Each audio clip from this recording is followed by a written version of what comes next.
আস্তে আস্তে বিশ্বের মধ্যে ভয়াবহ অর্থনৈতিক সংকট দেখা দিবে এবং এই সংকটটা ফেস করবে মূলত এই মধ্যবিত্ত শ্রেণী আর নিম্ন মধ্যবিত্ত শ্রেণী। খুব ধনী দেশের কোনো সমস্যা হবে না, যারা মিডল ক্লাস কান্ট্রি বা আরেকটু নিচু মানের কান্ট্রি অর্থনৈতিক দিক থেকে, এদের সামনে ভয়াবহ একটা অবস্থা ফেস করতে হবে। সময় যাইতে দেন, আস্তে আস্তে সব স্পষ্ট হয়ে যাবে, আপনারাই বুঝতে পারবেন। অলরেডি গরিব মানুষ হাহাকার করা শুরু করেছে, বড় লোকের তো কোনো সমস্যা নাই। গ্যাস, তেল, চাল, ডাল সবকিছুর দামও যদি বাড়ে, বড় লোকের কোনো সমস্যা আছে? আমার তো কোনো সমস্যা নাই, আমি তো খেতে পারতেছি, কোনো না কোনো ভাবে খেতে পারতেছি। কিন্তু যে কৃষক, মজুর, শ্রমিক, হ্যাঁ, যারা গরিব মানুষ, এরা তো আমার মতো না। আমার জন্য 4 বার বিদ্যুতের দাম বাড়লেও কোনো সমস্যা নাই। 1000, 1500, 2000, 3000 আপনি ইফোর্ট দিতে পারছেন, আপনার তো সমস্যা নাই। কিন্তু যে ব্যক্তির মাসিক আয় 3000 টাকা, সে কি করবে? সে তো ইফতার করতে বসে বদদোয়া করা শুরু করবে। কারণ এটা বলেছি বৈশ্বিক অর্থনৈতিক সংকটের কারণে পুরো বিশ্বে একটা ইকোনমিক সংকট চলছে। এখন এই কথাগুলো যেগুলো বলছে, এগুলোর সাথে কিন্তু আমাদের ইসলামিক সমাজ ব্যবস্থা জড়িত আছে। আমরা এদিকে আসতেছি। আল্লাহ পাক বলছেন, ওয়ামা আতাকুমুর রাসূলু ফাখুযুহু, রাসূল সাল্লাল্লাহু আলাইহি ওয়াসাল্লাম যা যা দেন নিয়ে নাও। রাসূল সাল্লাল্লাহু আলাইহি ওয়াসাল্লাম যা যা দেন নিয়ে নাও। ওয়ামা নাহাকুম আনহু ফান্তাহু, রাসূল সাল্লাল্লাহু আলাইহি ওয়াসাল্লাম যা যা ছেড়ে দিতে বলেন, নিষেধ করেন, ছেড়ে দাও। এখন রাসূল যা দেন সেটা কি কোরআনে আছে না হাদিসে আছে? বলেন। আচ্ছা, রাসূল যা থেকে নিষেধ করেন সেগুলো কি কোরআনে আছে না হাদিসে আছে? মনে করেন আমরা বললাম যে ঈশার নামাজ কয় রাকাত? ফরজ নামাজ 4 রাকাত। আর 4 রাকাত নামাজের মধ্যে মোট কতগুলো সেজদা হবে? এক রাকাতে আমরা কয়টা সেজদা করব, কয়টা রুকু করব, রুকুর তাসবিহ কি পড়ব এবং কয়বার করে পড়ব, সেজদার তাসবিহ কি পড়ব, কয়বার করে পড়ব, 2 সেজদার মাঝখানে বসবো কিনা, 2 সেজদার মাঝখানে কোনো দোয়া পড়বো কিনা, রুকু থেকে উঠে সামি আল্লাহু লিমান হামিদা বলে রব্বানা ওয়া লাকাল হামদ বলতে হবে কিনা, এই খুঁটিনাটি বিষয়টা কি আপনি কোরআনে পাবেন? পাবেন না। কোরআনে পাবেন যে আপনাকে 5 ওয়াক্ত সালাত ফরজ করা হয়েছে। এখন আপনি হাদিসে গিয়ে পাবেন যে সালাতের ওয়াক্ত কেমন হবে, কখন হবে, কিভাবে ওযু করতে হবে, আপনি জুনুবী অবস্থায় থাকলে কিভাবে ফরজ গোসল করবেন, কিভাবে মিসওয়াক করবেন, ওযুর সময় কি আগে ধোবেন, বিসমিল্লাহ বলে কি আগে মাথা মাসা করবেন নাকি আগে হাতের কবজি পর্যন্ত ধোবেন, কি করবেন, ধারাবাহিকতা কেমন হবে, নামাজের দিকে আপনি কিভাবে যাবেন, কিরকম পোশাক পরলে নামাজ হবে, কেমন করলে নামাজ হবে না, কোন ওয়াক্তে নামাজ পড়লে নামাজ হবে, কোন ওয়াক্তে পড়লে হবে না, কোন ওয়াক্তের নামাজ কত রাকাত হবে, কোন রাকাতে কয়টা সেজদা করবেন, কয়টা রুকু করবেন, ইত্যাদি। মানে খুঁটিনাটি বিষয়। এই খুঁটিনাটি বিষয়গুলো কিন্তু আছে হাদিসে। কোথায় আছে ভাই? এই হাদিস এবং সুন্নাহ প্লাস কোরআন, এই দুটোকে মিলেই হচ্ছে ওয়াহি, আল্লাহ পাকের ওয়াহি। এখন অনেকেই এই আয়াতের ভুল ব্যাখ্যা করতে পারেন যে আল্লাহ পাক তো বলেছেন কোরআনের সমস্ত বিষয় আমি ব্যাখ্যা করেছি, তাহলে হাদিসের কি প্রয়োজন আছে? উত্তর হচ্ছে আল্লাহ পাক কোরআনের সমস্ত বিষয়ের মূল নীতি ব্যাখ্যা করেছেন আর হাদিসে গিয়ে এর বিস্তারিত ব্যাখ্যা করেছেন। আমি কি বুঝাতে পারছি? আরেকটা দলিল সূরা নাজম আয়াত নাম্বার 3-4, সূরা নাজম আয়াত নাম্বার 3-4 আল্লাহ রাব্বুল আলামিন বলছেন যে ওয়ামা ইয়ামতিকু আনিল হাওয়া, মুহাম্মদ সাল্লাল্লাহু আলাইহি ওয়াসাল্লাম নিজের মন গড়া কোনো কথা বলেন না। মুহাম্মদ সাল্লাল্লাহু আলাইহি ওয়াসাল্লাম নিজের মন গড়া একটা শব্দ উচ্চারণ করেন না। ইন হুয়া ইল্লা ওয়াহয়ু ইউহা, তিনি শুধু অতটুকু কথা বলেন যেটা তার কাছে ওহী করা হয়। সুবহানাল্লাহ।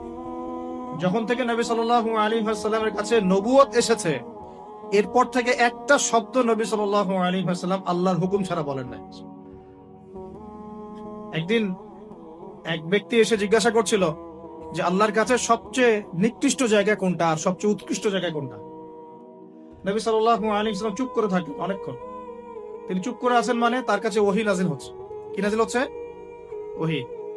কিছু কিছু সাহাবী বলতেন, যেমন একজন সাহাবীর নাম হচ্ছে যায়েদ ইবনে হারেসা।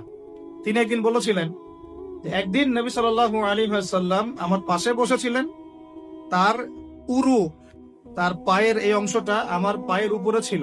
হয় না অনেক সময় আমরা বসি না একসাথে মসজিদের মধ্যে, তো এইরকম একটা অবস্থায় আল্লাহর রাসূলের উপর ওহী চলে আসছে। তো সাহাবী বলছেন ওই সময় আমার কাছে মনে হচ্ছিল যে আমার পাটা মনে হয় ভেঙে গুঁড়া হয়ে যাবে। আমার কথা বুঝতে পারছেন না?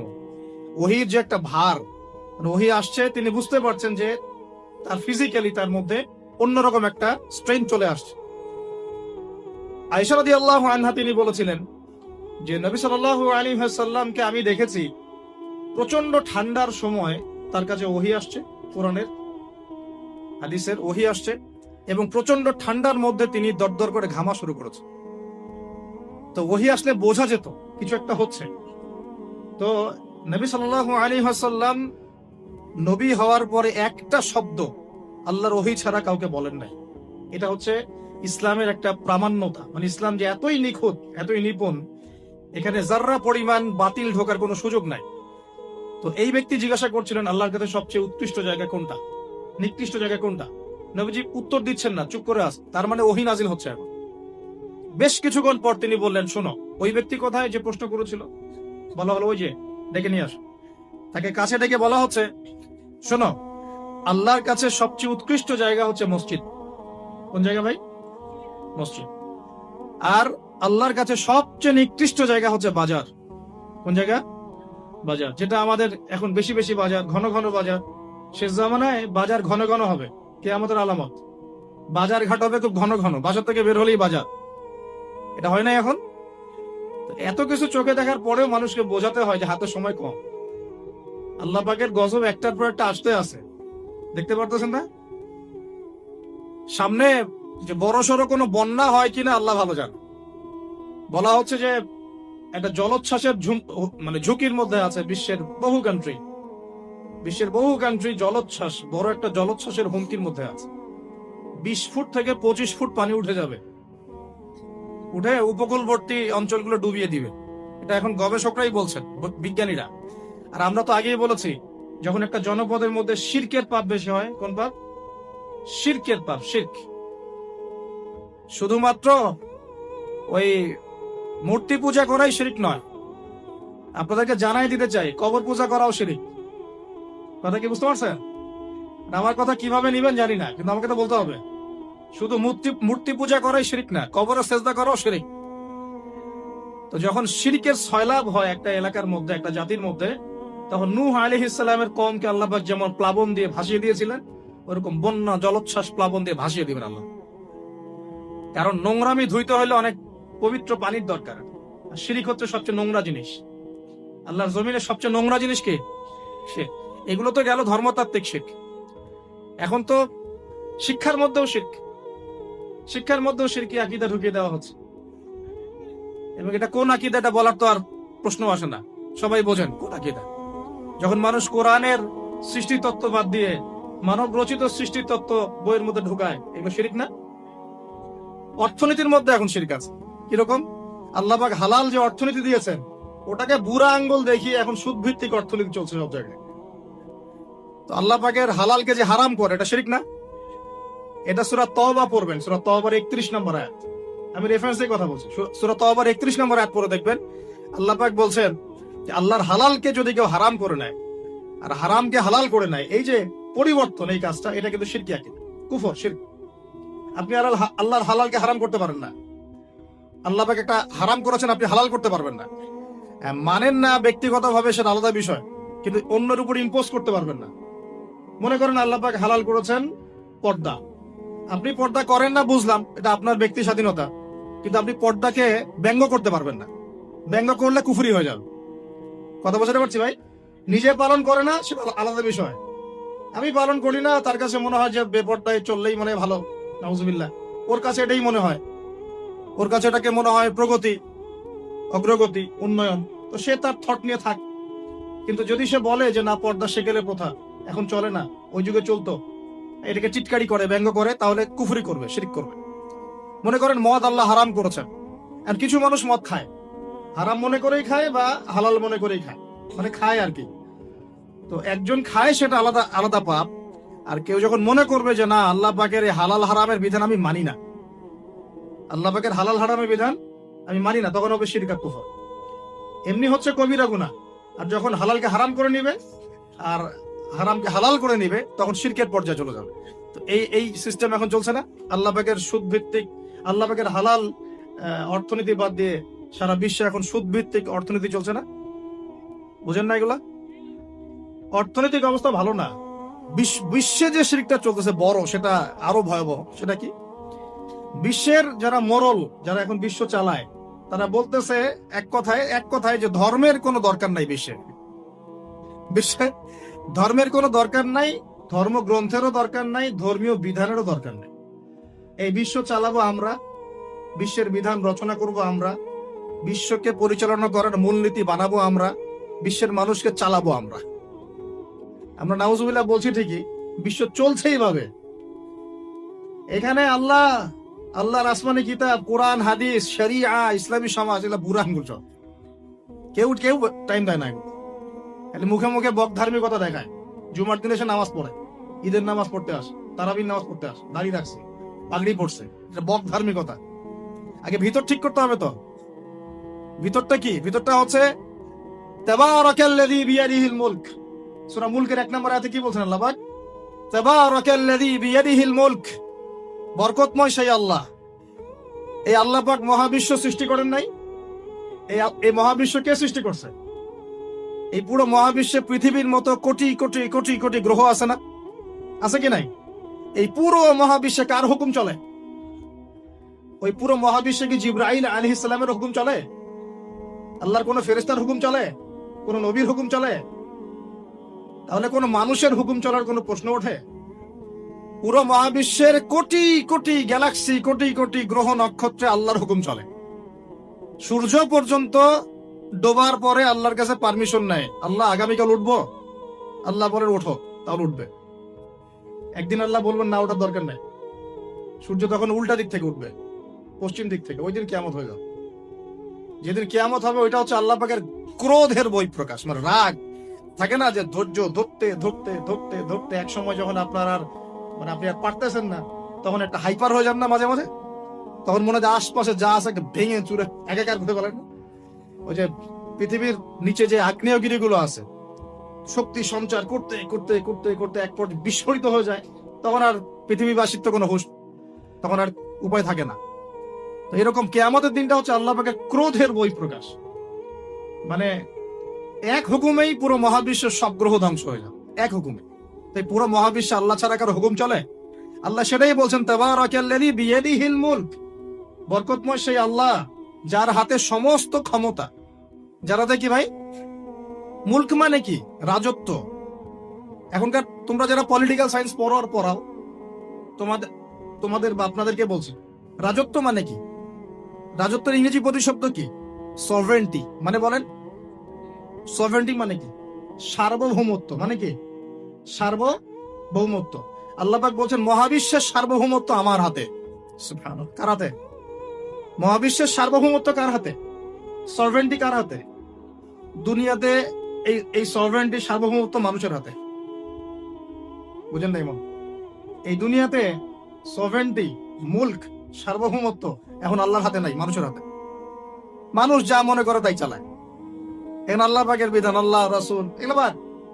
তো এটা হচ্ছে সবচেয়ে বড় শিরক সারা বিশ্বের। এটা সারা বিশ্বের সবচেয়ে বড় পর্যায়ে শিরক। তো শিরকে ডুবে আছি আমরা, এটাকে বোঝেন। আমি তো বলছি না যে এখন এই প্রবলেমস গুলোকে রাতারাতি সলভ করা যাবে, এমনটা তো বলছি না। বলছি পুরো ওয়ার্ল্ডে এরকম শিরকি একটা সিস্টেম প্রতিটা ক্ষেত্রে চলছে।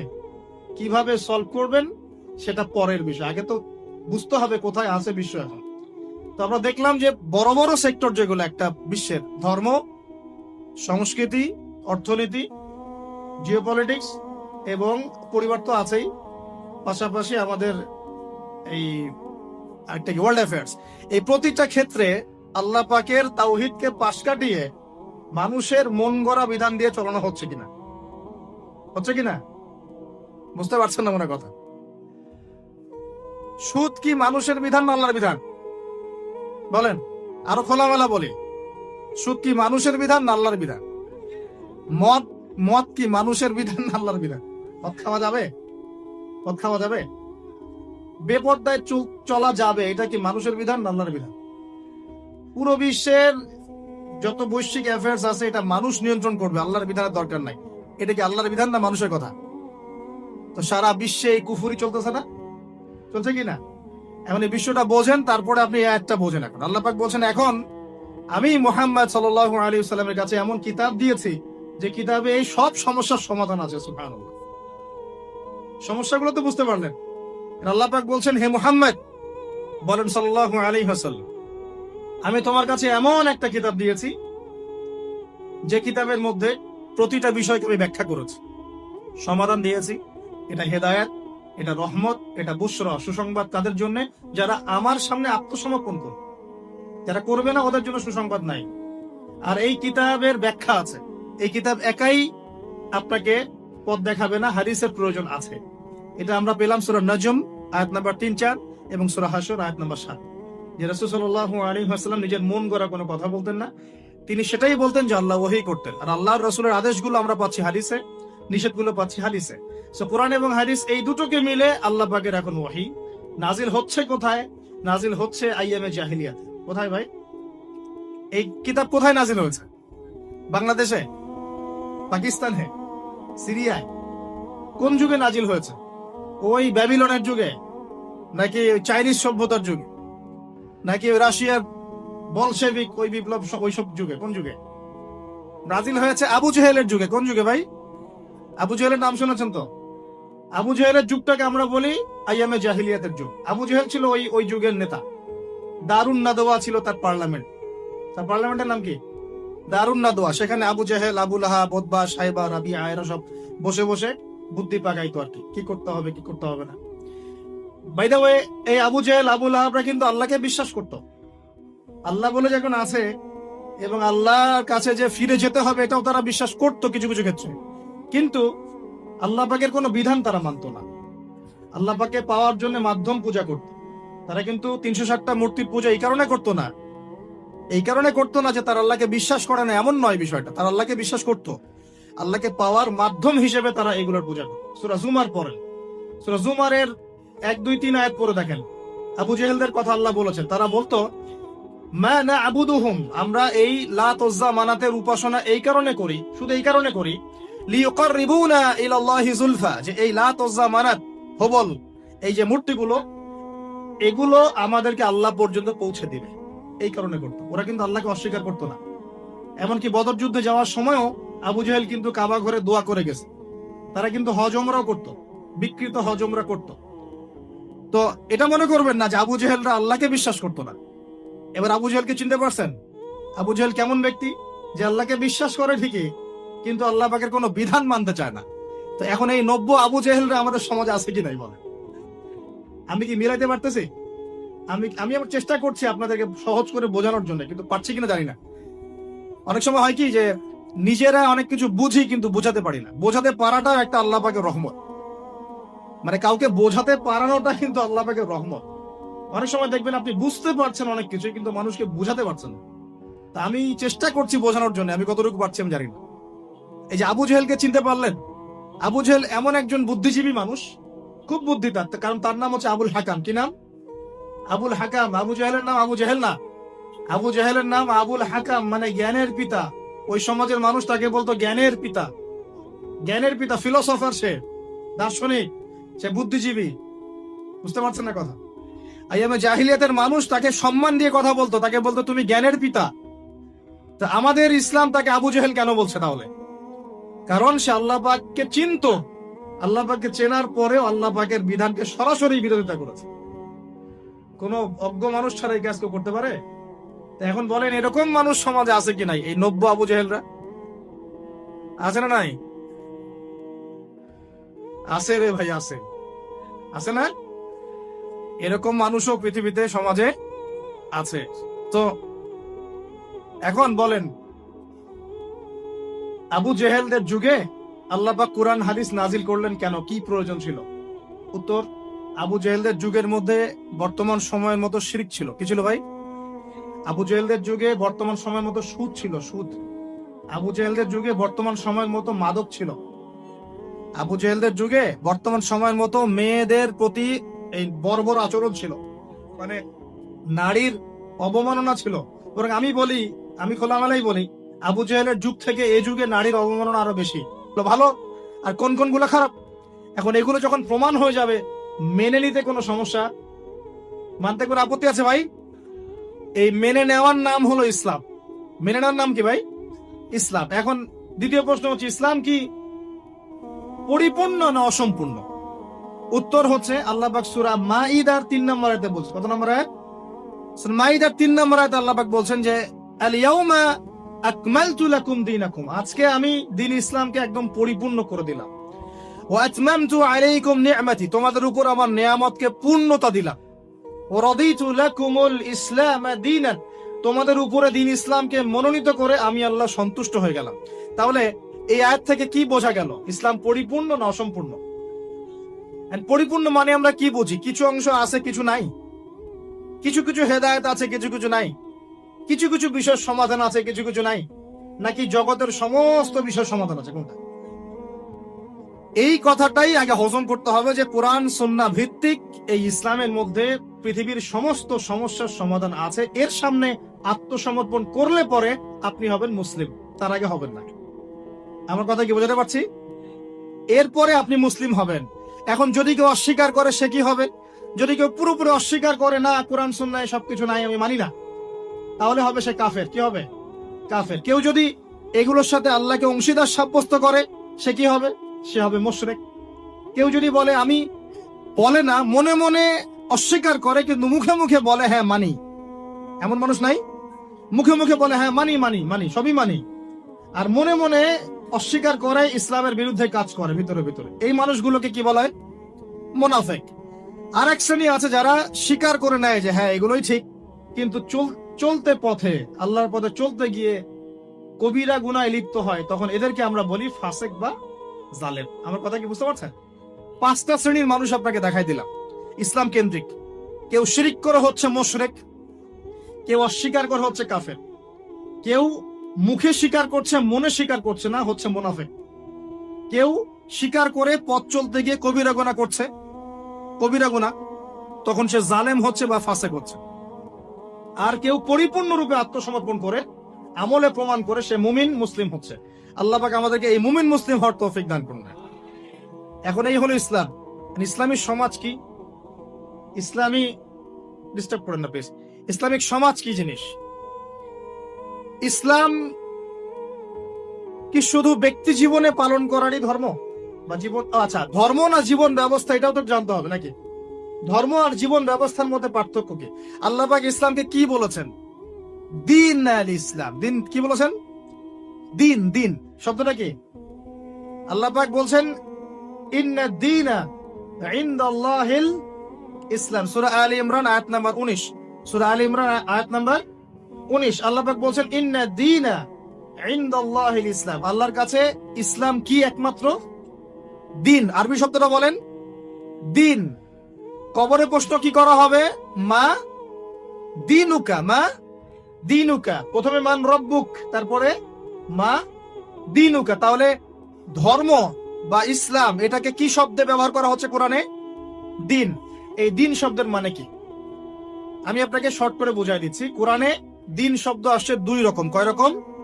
2 রকম। একই বানান, একদম একই বানানেই 2 রকম দিন শব্দ আছে। একটা হচ্ছে মালিকি ইয়াউমিদ্দিন, পড়ে না সূরা ফাতিহার, মালিকি ইয়াউমিদ্দিন। এই যে এখানে দিন, এই দিন শব্দের যে বানান, আর ইন্না দীনা ইনদাল্লাহিল ইসলাম, এই দিনের যে বানান একদমই সেম।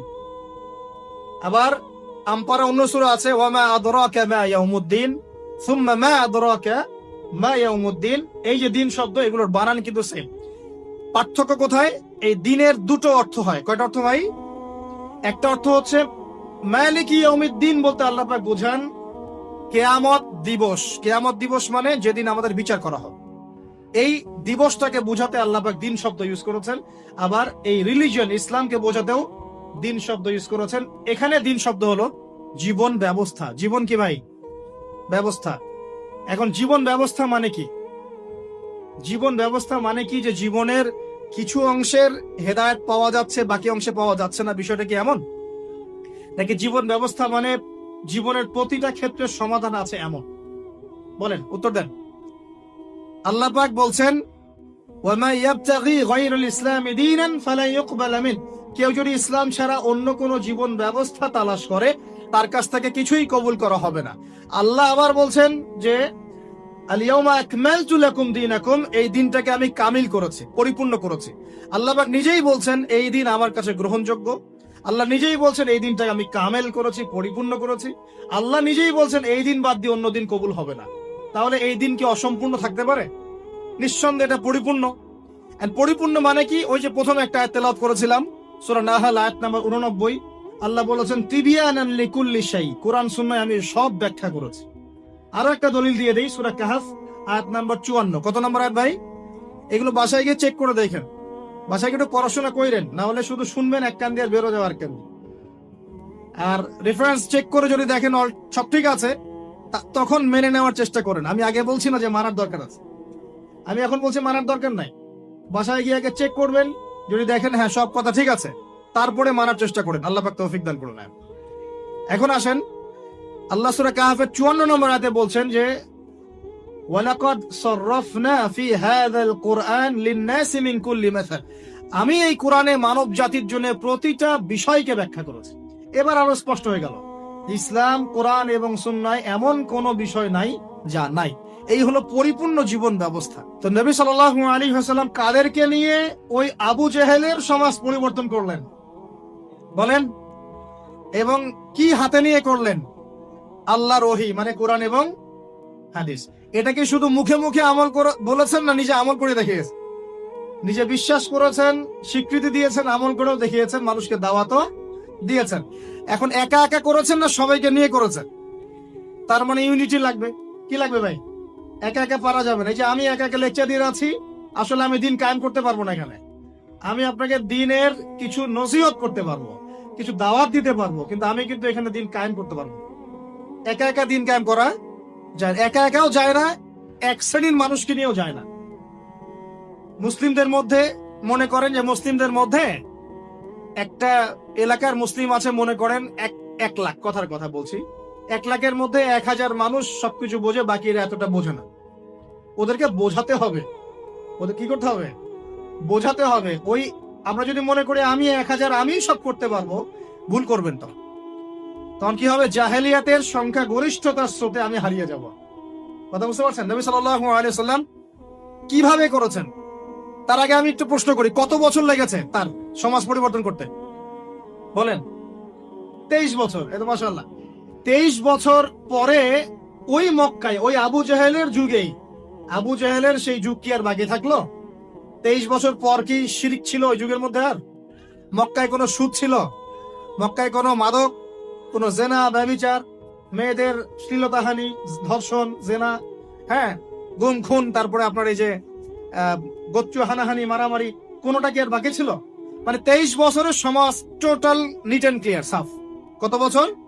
23 বছর। কিভাবে করলেন? প্রথমত তিনি ওহির জ্ঞানের চর্চা করেছেন, নিজে আমল করেছেন, সাহাবীদেরকে শিখিয়েছেন, এবং সাহাবীরা সবাই মিলে দাওয়াতি কাজ করে একটা জনসমষ্টি তৈরি করেছেন কিনা? প্রথমে কি নবী সাল্লাল্লাহু আলাইহি ওয়াসাল্লাম প্রকাশ্যে দাওয়াত দেওয়া শুরু করেছেন? না। প্রথম 3 বছর, কত বছর? তিনটা বছর নবী সাল্লাল্লাহু আলাইহি ওয়াসাল্লাম গোপনে মানুষকে দাওয়াত দিয়েছেন। কিভাবে ভাই? গোপনে, man to man, door to door. কাদেরকে দাওয়াত দিয়েছেন?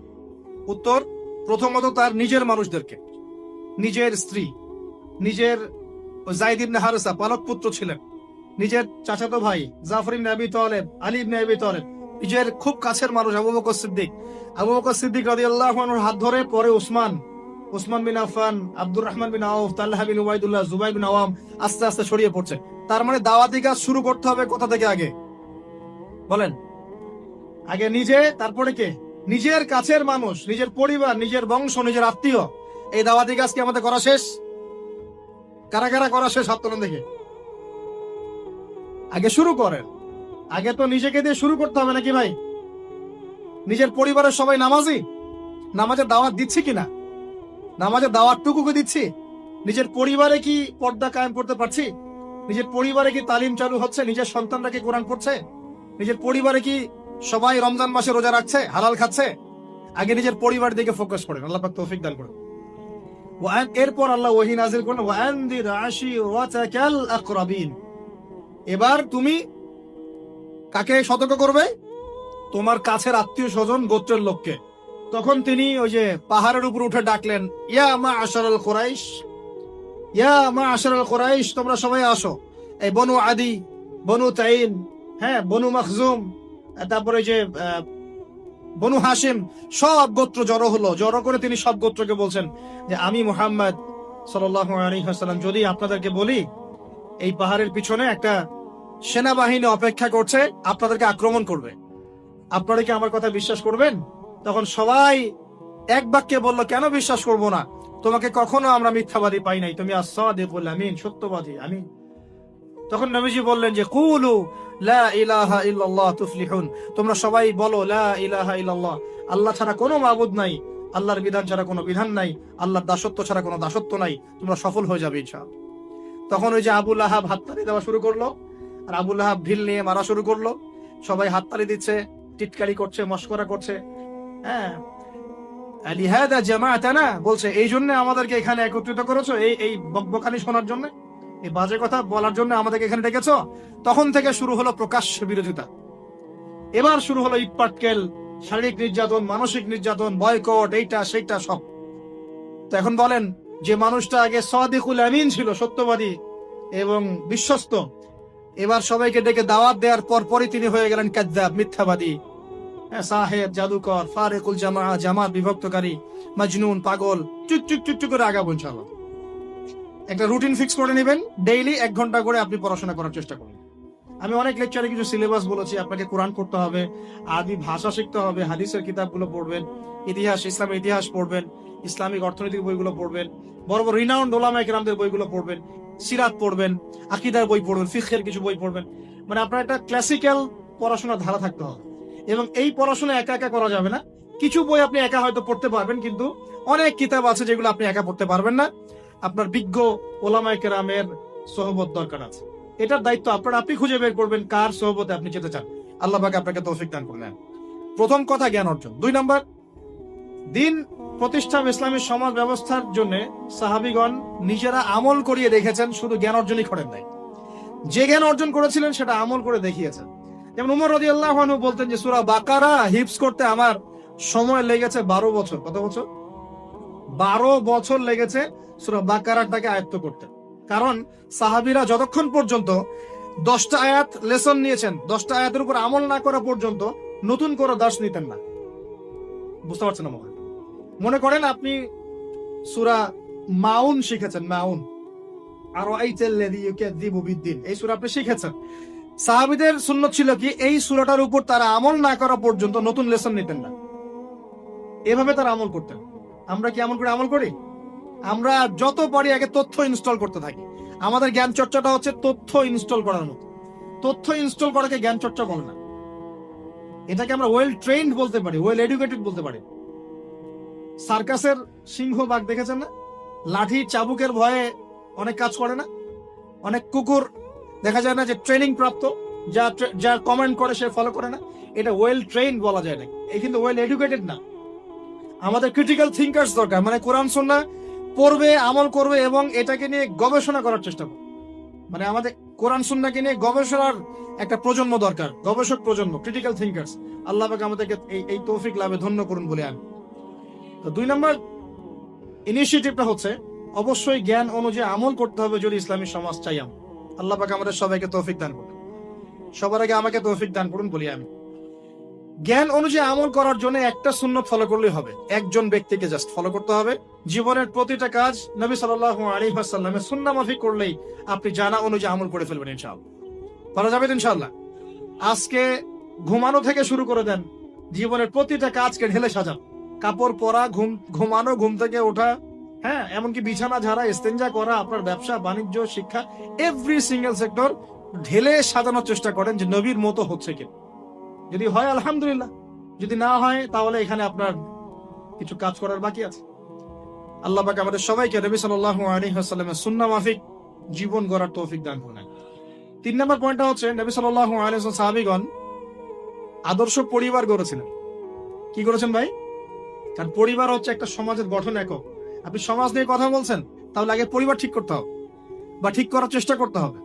আমি এটা জানি যে একটা পরিবারের সব সদস্য হয়তো নামাজি নাও হতে পারে, নূহ আলাইহিস সালামের স্ত্রী যখন ঈমান নিয়ে আসে নাই, লূত আলাইহিস সালামের স্ত্রী যখন ঈমান নিয়ে আসে নাই, আদম আলাইহিস সালামের সন্তান কাবিল যখন জাহান্নামে যাচ্ছে, আবার ফেরাউনের ঘর থেকে যেমন আসিয়া জান্নাতে যাচ্ছে, তার মানে পরিবারের সবাই যে একরকম হবে নট নেসেসারি। কিন্তু অ্যাজ এ পরিবারের কর্তা, আপনি পরিবারের guardian, as a guardian of family, আপনাকে আপনার রেসপন্সিবিলিটি তো পালন করতে হবে নাকি? পরিবারে আপনার দায়িত্ব নাই? পর্দা প্রতিষ্ঠা করার দায়িত্ব কার? আপনার। আপনার স্ত্রী পর্দা করে না, এই দায়িত্ব কার? এই জিম্মাদারি কার? আপনার সন্তান যে নামাজ পড়ে না, এই রেসপন্সিবিলিটি কার? পরিবারে যে হারাম ঢুকতেছে রিজিকে, এই দায়িত্ব কার? আল্লাহ পাক, আমি মনে হয় বুঝাতে পেরেছি। অতএব পারিবারিক ভাবে আল্লাহ পাক আমাদের সবাইকে যেন ইসলামটা ধরে রাখার তৌফিক দান করেন বলে আমি।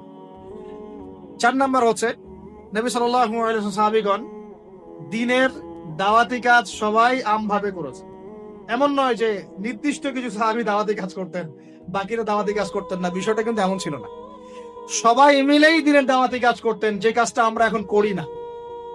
কতজন ভাই আছেন যারা ডেইলি কমপক্ষে আধা ঘন্টা করে হলো দাওয়াতি কাজ করেন? হাত তুলেন দেখি। আচ্ছা না, দেখেন, সবাই মিলে যতক্ষণ পর্যন্ত দাওয়াতি কাজ করব না, সৎ কাজে আদেশ অসৎ কাজে নিষেধ, ততক্ষণ পর্যন্ত সমাজ ব্যবস্থা কায়েম হবে না।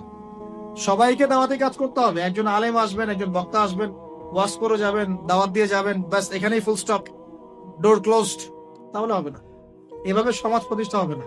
এভাবে তো বললাম, দাওয়াত দেওয়া হতে পারে, একদিনের ওরস হতে পারে, একদিনের ওয়াজ হতে পারে, একদিনের একটা সম্মেলন হতে পারে, কিন্তু প্রতিষ্ঠা অন্য জিনিস। প্রতিষ্ঠা মানে কি? মানে আমি যে আসলাম, বললাম ভাই 5 ওয়াক্ত নামাজ পড়েন, নামাজের দাওয়াত দিয়ে গেলাম। আর প্রতিষ্ঠা মানে কি? যদি এখানকার অথরিটি আমার কাছে থাকতো আর আপনি নামাজ পড়ছেন না, আমি আপনার দোকান সিলগালা করে ফেলতাম। বুঝতে পারেন নাই? আজান হয়েছে, মার্কেটে দোকান খোলা, দোকান সিলগালা হয়ে যাবে, জরিমানা হবে, ভ্রাম্যমাণ কোর্ট একদম কোর্ট সাথে সাথে বসে আর ফাইন করে দেয়। এটা প্রতিষ্ঠা। নামাজ পড়বো না মানে? মুসলমান নামাজ পড়বো না কেন? তুমি কি অমুসলিম নাকি নামাজ পড়বো না? এর নাম প্রতিষ্ঠা। এটা কি আপনি করতে পারবেন? আপনি এখন দাওয়াত দিতে পারবেন, ভাই নামাজে আসেন, নামাজ পড়লে এত নাকি হয়, না পড়লেই হয়। তো এই দাওয়াত তো চলছে মাশাআল্লাহ। প্রতিষ্ঠা কখন হবে? যখন সবাই মিলে সমাজটা পরিবর্তন করবে, তখন গিয়ে প্রতিষ্ঠা হবে ইনশাআল্লাহ। সমাজে যারা নেতৃত্ব দেয়, এরা কি আসমান থেকে টপকে পড়ে, না সমাজের ভিতর থেকে বের হয়? সমাজ যদি পরিবর্তন হয়, নেতৃত্ব এখান থেকেই বের হবে ইনশাআল্লাহ। আর যখন আল্লাহওয়ালা মানুষরা উপরে যাবে, তখন দেখবেন তারা এইসব অথরিটি ইম্পোজ করবে ইনশাআল্লাহ।